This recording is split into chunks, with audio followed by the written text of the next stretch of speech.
US Iran में दूसरे दौर की वार्ता पर सस्पेंस बरकरार है। कल खत्म हो रहा है सीज फायर और देखिए इस बीच ईरान का वार्ता से इनकार लगातार किया जा रहा है और डेलीगेशन भेजने से इनकार है। ईरान की तरफ से इनकार किया जा रहा है। जेडी वैंस भी अब तक इस्लामाबाद के लिए रवाना नहीं हुए हैं। स्ट्रेट ऑफ हॉर्मुज पर यूएस ईरान के बीच तकरार लगातार जारी है और ऐसे में दूसरे दौर की बातचीत होगी या नहीं होगी, इस पर सस्पेंस बरकरार है। दोनों ही तरफ से लगातार धमकियां दी जा रही है। ईरान की तरफ से कहा जा रहा है कि अमेरिका जरूरत से ज्यादा डिमांड कर रहा है, वहीं अमेरिका की तरफ से कहा जा रहा है कि ईरान झुकने को तैयार नहीं है और ऐसे में बातचीत होगी इस्लामाबाद में या नहीं होगी, इस पर सस्पेंस बरकरार है। हालांकि देखिए तैयारियां इस्लामाबाद में पूरी हो चुकी हैं दूसरे दौर की बातचीत के लिए। और वार्ता पर सस्पेंस के बीच ट्रंप की तरफ से ईरान को बहुत बड़ी धमकी यहां पर सामने आई है। ट्रंप ने कह दिया है कि ईरान को बातचीत करनी ही पड़ेगी। ईरान ने ऐसा नहीं किया तो अच्छा नहीं होगा। एक बार फिर से डोनाल्ड ट्रंप की तरफ से ईरान को धमकाया गया है। ईरान को गंभीर परिणाम भुगतने होंगे, भारी बमबारी होगी, ये डोनाल्ड ट्रंप की तरफ से कहा जा रहा है। देखिए दूसरे दौर की बातचीत अभी हुई नहीं है, लेकिन उससे पहले ही दोनों ही तरफ से गहमा गहमी जो है बढ़ती हुई नजर आ रही है। ईरान की तरफ से कहा जा रहा है कि हम पूरी रणनीति के साथ तैयार है, वहीं अमेरिका भी कह रहा है कि ईरान को बातचीत करनी ही होगी। और इस्लामाबाद में अमेरिका और ईरान के बीच बातचीत से पहले ईरान के विदेश मंत्री अब्बास अरागची की तरफ से एक अहम चेतावनी सामने आई है। इंपॉर्टेंट न्यूज आ रही है। अरागची ने कहा है कि धमकियों के साए में बातचीत नहीं होगी। अरागची ने यह भी कह दिया है कि बातचीत फेल हुई तो नए कदम उठाएंगे, यानी कि ईरान की तरफ से प्लान बी पर भी काम किया जा रहा है।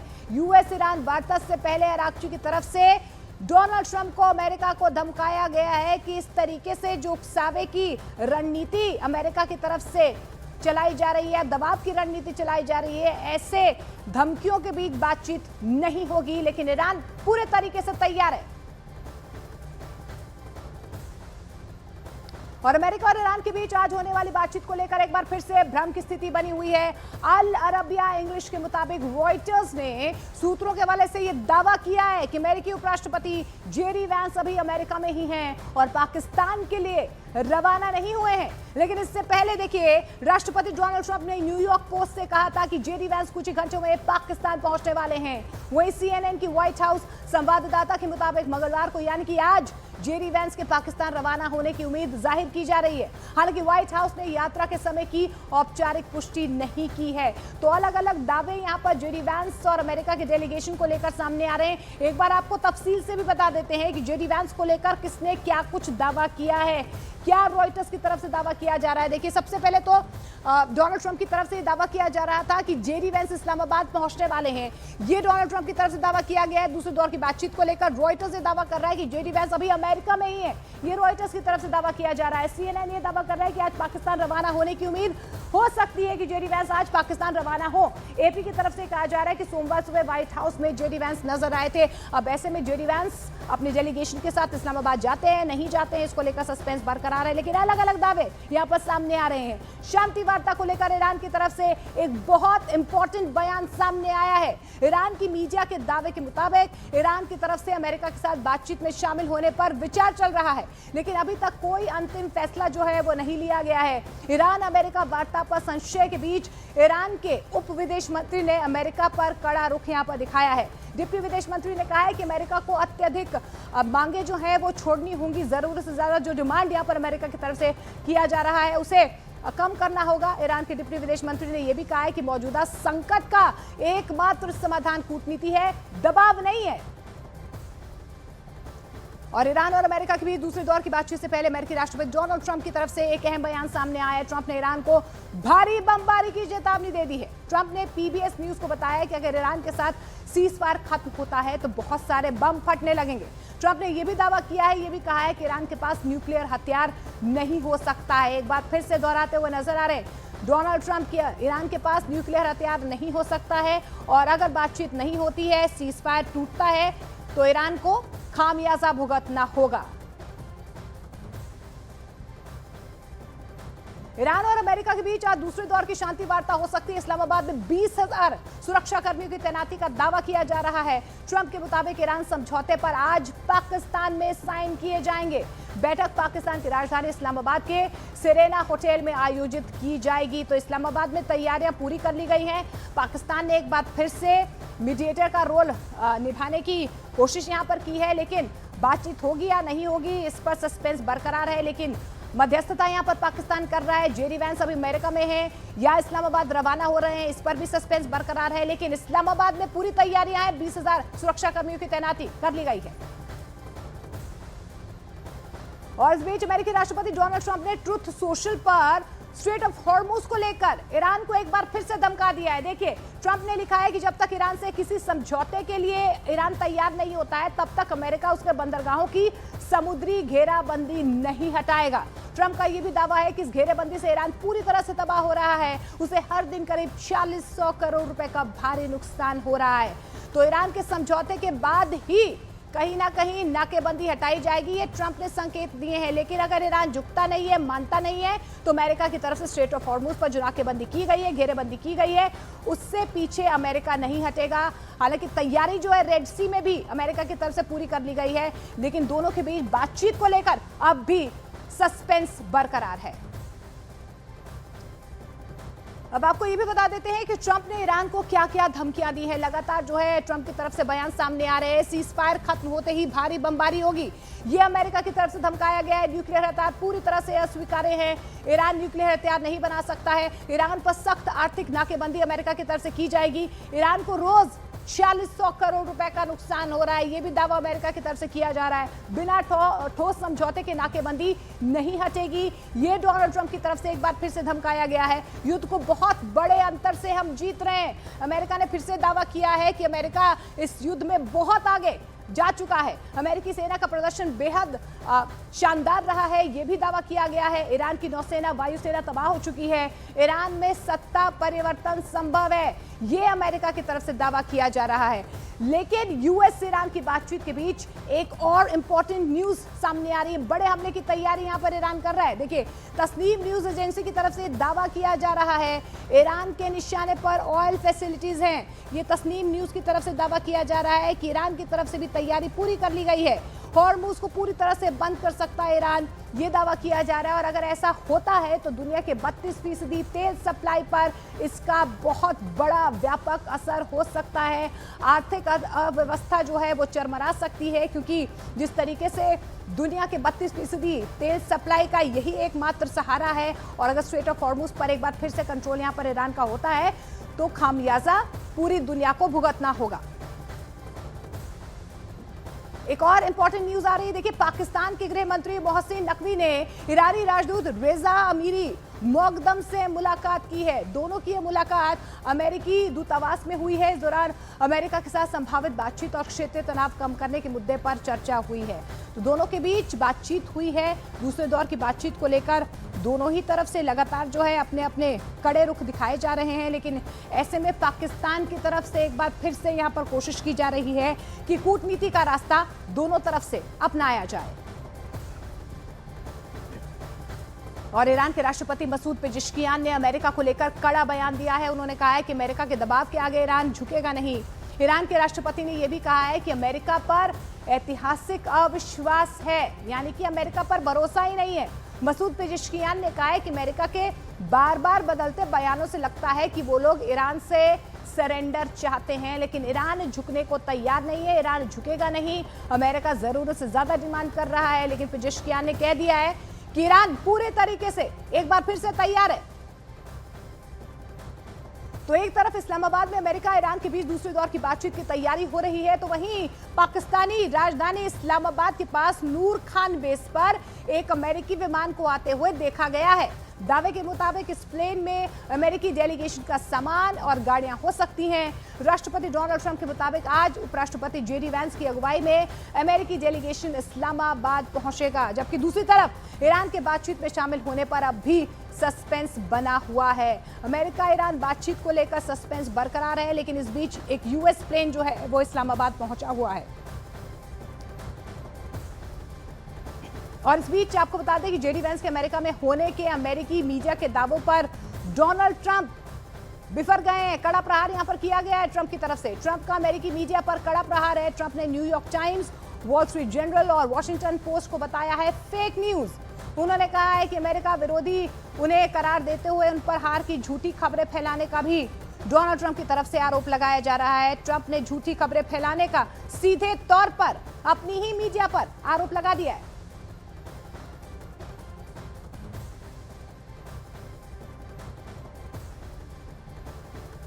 और इस बीच न्यूयॉर्क पोस्ट के हवाले से एक और अहम खबर आ रही है। बड़ी डेवलपमेंट है। अमेरिकी राष्ट्रपति डोनाल्ड ट्रंप ने ईरान के बातचीत से इनकार के दावों को खारिज कर दिया है। ट्रंप ने कहा है कि पाकिस्तान में दोनों देशों के डेलीगेशन के बीच बातचीत होगी। ट्रंप ने यह भी कहा है कि जरूरत पड़ी तो खुद ईरानी नेताओं से वो मिल सकते हैं। तो देखिए, ट्रंप एक तरफ तो धमका रहे हैं, ईरान को उकसा रहे हैं, वहीं दूसरी तरफ ये कह रहे हैं कि ईरान से बातचीत तो जरूर होगी और जेडी वेंस की अध्यक्षता में होगी, और अगर जरूरत पड़ी तो वो खुद ईरानी नेताओं से मुलाकात कर सकते हैं।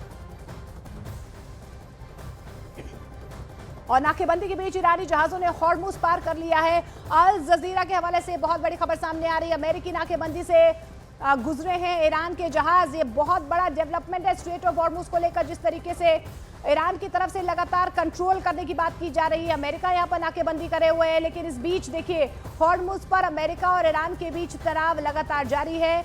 और तनाव के बीच, नाकेबंदी के बीच ईरानी जहाजों ने हॉर्मुज को पार कर लिया है। अल जजीरा की तरफ से ये बहुत बड़ा दावा किया जा रहा है। तो नाकेबंदी को लेकर देखिए अमेरिका की तरफ से लगातार दावे किए जा रहे हैं, लेकिन स्ट्रेट ऑफ हॉर्मुज को पार किया है ईरानी जहाजों ने, यह भी दावा किया जा रहा है अल जजीरा की तरफ से। और एक तरफ पाकिस्तान में अमेरिका और ईरान के बीच आज बातचीत होने का दावा किया जा रहा है, तो दूसरी तरफ ईरान और रूस के बीच कूटनीतिक संपर्क तेज हो गया है। ईरान के विदेश मंत्री सैयद अब्बास अरागची और रूस के विदेश मंत्री सरगेई लावरोव के बीच फोन पर बातचीत हुई है। दोनों नेताओं ने क्षेत्रीय और अंतर्राष्ट्रीय हालात पर बातचीत की है। इस दौरान मौजूदा युद्ध की स्थिति और कूटनीतिक समाधान जैसे अहम मुद्दों पर चर्चा हुई है। रूस और ईरान के बीच बातचीत हुई है, खासतौर पर अमेरिका और ईरान के बीच जो दूसरे दौर की बातचीत होनी, उससे पहले किस तरीके की युद्ध की स्थिति बनी हुई है, सीजफायर को लेकर जो डेडलाइन खत्म होनी है, उससे पहले कई अहम मुद्दों पर दोनों के बीच चर्चा हुई। एक अहम खबर आ रही, युद्ध के कई हफ्ते बीत जाने के बावजूद भी ईरान की सैन्य ताकत कम नहीं हुई है। ये अमेरिका की तरफ से आंकलन किया गया है। अमेरिकी आंकलन के मुताबिक ईरान अब भी अपने 40% ड्रोन क्षमता और 60% मिसाइल लॉन्चर सक्रिय हालत में रखे हुए हैं। ये अमेरिका की तरफ से दावा किया जा रहा है। इसके अलावा ईरान ने बंकर्स में दबे हुए 100 से ज्यादा हथियार सिस्टम्स को दोबारा बाहर निकाल लिया है। रिपोर्ट में यह भी चेतावनी जाहिर की गई है, चेतावनी दी गई है कि ईरान के पास अब भी इतनी ताकत है कि वो स्ट्रेट ऑफ हॉर्मुज से गुजरने वाले जहाजों को टारगेट कर सकता है, जिसे ग्लोबल ट्रेड पर असर पड़ सकता है। ये अमेरिका की तरफ से दावा किया गया है कि ईरान ने अपनी पूरी ताकत अब तक इस युद्ध में दिखाई ही नहीं है, और ऐसे में ईरान के 40% ड्रोन, 60% मिसाइल लॉन्चर अब भी जो है वो एक्टिव नजर आ रहे हैं। और इस बीच हॉर्मुज स्ट्रेट में अमेरिका की नाकेबंदी तेज हो गई है। अमेरिकी सेंट्रल कमांड के दावे के मुताबिक अमेरिका ने नाकेबंदी के बाद 27 जहाजों को लौटा दिया है। ये अमेरिकी सेंट्रल कमांड की तरफ से दावा किया जा रहा है। अमेरिकी सेंट्रल कमांड के मुताबिक 13 अप्रैल को नाकेबंदी यहां पर शुरू होने के बाद से अब तक कुल 27 जहाजों को रास्ता बदलने या ईरानी बंदरगाह पर वापस भेजने का आदेश दिया गया है। बाकायदा देखिए एक वीडियो भी जारी किया है। ये जहाज नाकेबंदी की वजह से आगे नहीं बढ़ पाए हैं, उन्हें मजबूरन वापस लौटना पड़ा है, ये दावा किया जा रहा है। अमेरिका ने साफ कहा है कि नाकेबंदी पूरी तरह से लागू है और कोई जहाज बिना परमिशन के, बिना अनुमति के आगे नहीं जा सकता है। अमेरिकी सेंट्रल कमांड की तरफ से यह दावा किया गया है।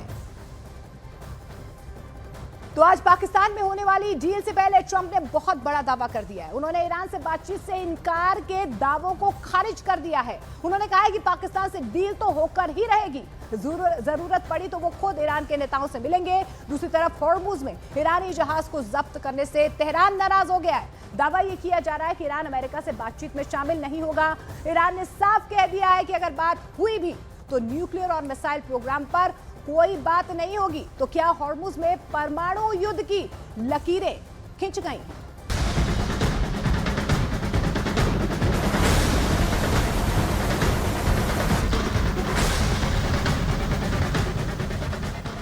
क्या 35 से 40 किलोमीटर दायरे में फैले इस समुद्री गलियारे में सबसे बड़ा युद्ध होने वाला है? हालात ऐसे हैं कि ये जंग परमाणु धमाके तक पहुंच सकती है। इस समुद्री गलियारे की तपिश फारस और ओमान की खाड़ी से होते हुए दक्षिणी चीन सागर तक पहुंच गई है और इस जंग के लिए कई देशों ने मोर्चा खोल दिया है। क्या ट्रंप ने तय कर दिया है परमाणु युद्ध? क्या हॉर्मुज के तंग गलियारे में बनेगा दुनिया का सबसे खतरनाक वॉर जोन? क्या अमेरिका और ईरान आमने सामने खड़े हो चुके हैं और अब सिर्फ पहली गोली चलने का इंतजार है? क्या ये सिर्फ जहाजों की भिड़ंत है या सुपर पावर की सीधी जंग? क्या बातचीत की टेबल पलट चुकी है और अब बंदूकें ही फैसला करेंगी?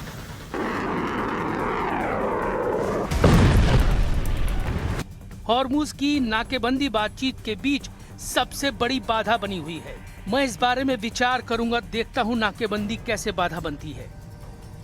फारस और ओमान की खाड़ी में हॉर्मुज को लेकर सबसे बड़े तनाव के बीच दक्षिण चीन सागर में अमेरिका और फिलीपींस के बीच सबसे बड़ा सैन्य अभ्यास चल रहा है। यह अभ्यास 8 मई तक चलेगा। इसमें 17,000 से ज्यादा सैनिक शामिल हैं। बलिकतन 2026 नाम से चल रहे इस सैन्य अभ्यास में अमेरिका और फिलीपीनी फोर्सेस के साथ जापान, ऑस्ट्रेलिया, कनाडा, फ्रांस और न्यूजीलैंड के सैनिक भी शामिल हैं। इस सैन्य अभ्यास पर चीन भड़क गया है। चीन ने कहा है कि अमेरिका दूसरे देशों को दक्षिणी चीन सागर में लाकर तनाव बढ़ा रहा है।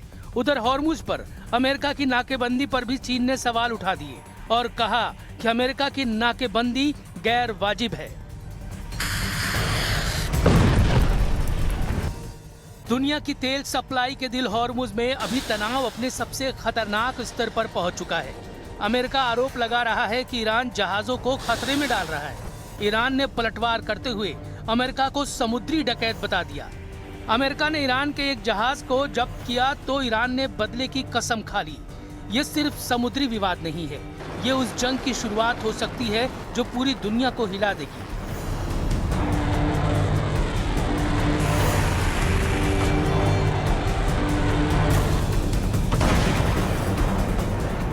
ईरानी जहाज MV तोस्का ईरान के बंदरगाह बंदर अब्बास की तरफ 17 नॉट की रफ्तार से बढ़ रहा था। यूएस नेवी ने हॉर्मुज के पास जहाज को घेर लिया। गाइडेड मिसाइल डिस्ट्रॉयर USS स्प्रूवेंस ने ट्रैक किया। रेडियो और वीडियो सिग्नल के जरिए 6 घंटे तक चेतावनी दी, लेकिन ईरानी जहाज ने अमेरिकी चेतावनी को मानने से इनकार कर दिया। USS स्प्रूवेंस ने 5 इंच MK-45 तोप से तोस्का के इंजन रूम पर कई राउंड फायर किए। इस एक्शन में तोस्का का प्रोपल्शन सिस्टम तबाह हो गया। इसके बाद amphibious assault ship USS Tripoli से US मरीन हेलीकॉप्टर में सवार होते हुए तोस्का पर पहुंचे। US मरीन ने फास्ट ट्रोपिंग तकनीक से हवा में सीधे जहाज के डेक पर उतरना शुरू किया और ईरान के मालवाहक जहाज तोस्का को अपने कब्जे में ले लिया। ईरान के खिलाफ अमेरिका के इस ऑपरेशन में USS स्प्रूवेंस का इस्तेमाल हुआ। यह अमेरिका का एडवांस और शक्तिशाली गाइडेड मिसाइल डिस्ट्रॉयर युद्धपोत है। अपने गन फायर से जहाज के प्रोपल्शन सिस्टम को तबाह कर सकता है। USS ट्रिपोली अमेरिका का हमलावर जहाज है जो पानी और जमीन दोनों पर युद्ध करने में सक्षम है। इसे खास तौर पर F-35 फाइटर और मरीन सैनिकों को तैनात करने के लिए विकसित किया गया है। ये करीब 844 फीट लंबा और 50,000 टन वजनी शक्तिशाली युद्धपोत है। MK-45 naval gun fully automatic gun है जो 16 से 20 राउंड प्रति मिनट फायर कर सकता है। इसका इस्तेमाल इंजन रूम को नाकाम करने के लिए किया गया। और इस बीच देखिए इजरायल और लेबनान में भी लगातार तनाव बढ़ता हुआ नजर आ रहा है। सीज फायर के बीच लेबनान पर इजरायल के हमले बहुत ज्यादा तेज हो चुके हैं। दक्षिण लेबनान में IDF की तरफ से बड़ा ग्राउंड ऑपरेशन किया गया है।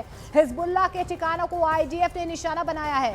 हिजबुल्लाह को भारी नुकसान पहुंचाने का दावा IDF की तरफ से किया गया है। इजरायली सेना ने हमले का ये वीडियो भी जारी किया है। दक्षिण लेबनान में IDF की तरफ से ये बहुत बड़ा ग्राउंड ऑपरेशन किया गया है। IDF की तरफ से दावा किया जा रहा है कि हिजबुल्लाह के कई ठिकानों को ध्वस्त कर दिया गया है।